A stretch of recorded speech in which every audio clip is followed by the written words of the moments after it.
Sore ini saya akan pergi ke sebuah desa yang terletak di tepian Sungai Musi. Ada seorang teman dari kebudayaan mengabarkan bahwa ada pertunjukan kuntau di desa Lumpatan. Berbekal peralatan dokumen seadanya, saya bergegas menuju desa tersebut.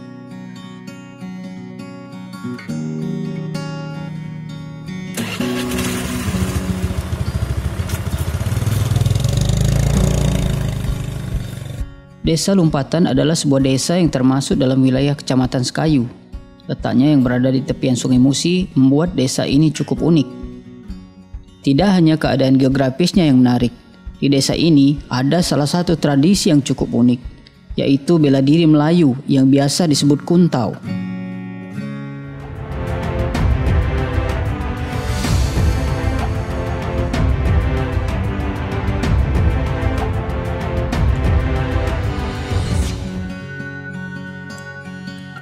Namun sayangnya tradisi ini perlahan pudar.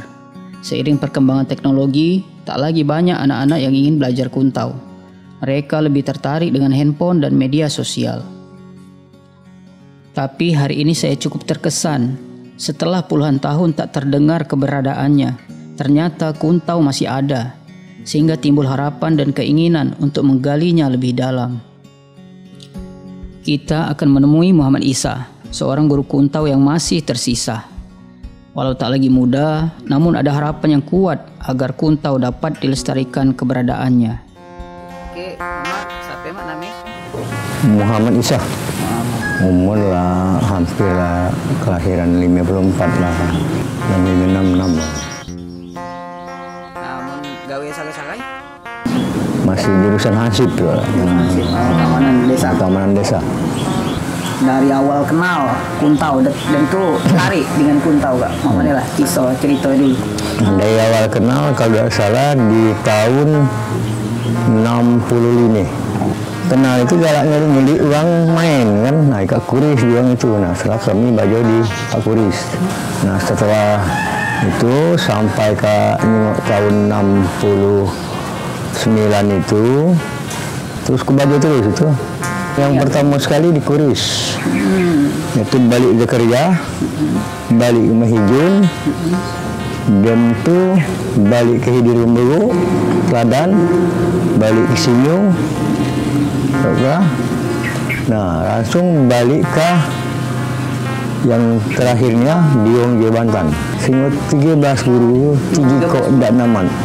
Ada tak berapa kali milu acara ke Sekayu misalnya? Belum. Karena kita tidak baca dengan ini. Satu ketua ada suwe, tidak baca dan ngurusnya kan. Kalau untuk perguruan kita tuh ladename tapi perguruan. Oh ladename, mau perguruan, macam itu namanya. Sebar. Secara organisasi misalnya struktur belum suwe. Sebenarnya banyak hal yang ingin saya tanyakan. Namun karena keterbatasan waktu, tak semua pertanyaan bisa disampaikan. Muhammad Isa mengajak saya untuk menyaksikan penampilan mereka di sebuah acara pernikahan warga.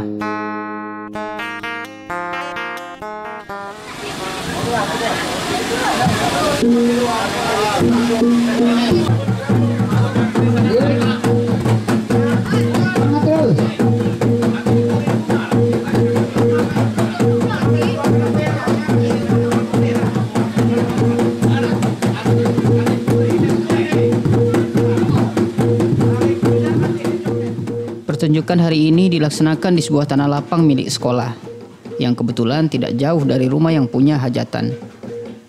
Masyarakat sekitar cukup antusias menyaksikan pegelaran. Maklum, sama seperti saya, sebagian besar mereka juga penasaran karena sudah lama tidak menyaksikan peragaan jurus-jurus kuntau.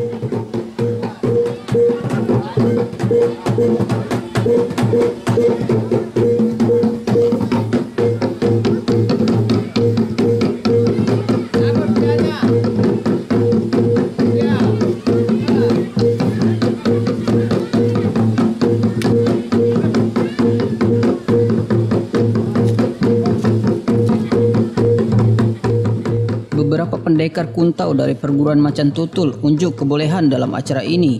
Pukulan dan tangkisan silih berganti memukau para penonton yang hadir.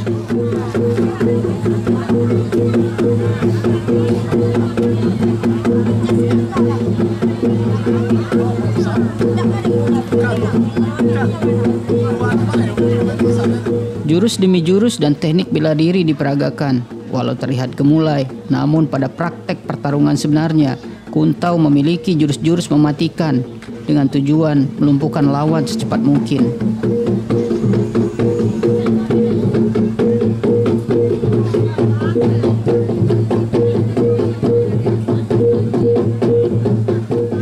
Bahkan dari cerita yang saya dengar, dulu orang berkuntau di tempat yang tidak lazim. Misalnya di atas perahu, di bawah rumah, ataupun bertarung kuntau dalam lingkaran sarung.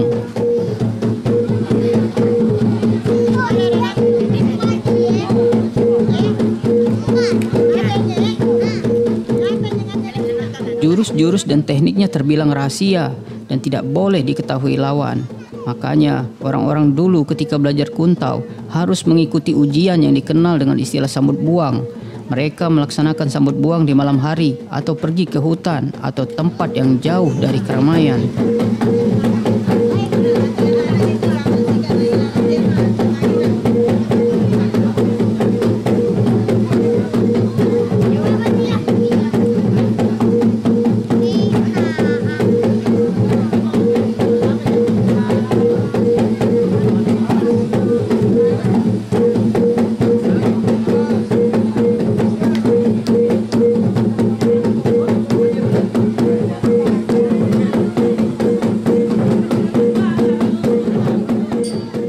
Dari perbincangan singkat saya dengan Pak Muhammad Isa dan menyaksikan penampilan mereka, saya dapat mengambil sedikit kesimpulan. Seni bela diri kuntau belum bisa berkembang dengan baik. Selain kurangnya minat anak-anak muda untuk mempelajarinya, juga dikarenakan sistem organisasi yang belum berjalan. Dan tentu saja, dengan keadaan seperti itu, sulit bagi kuntau untuk bisa bersaing dengan olahraga bela diri modern lainnya yang lebih tertata secara organisasi. Pak Muhammad Isa di masa tuanya masih menyimpan harapan agar perguruannya dapat kembali berkiprah di masyarakat dan menjadi salah satu bagian dari kekayaan budaya daerah yang diakui bangsa.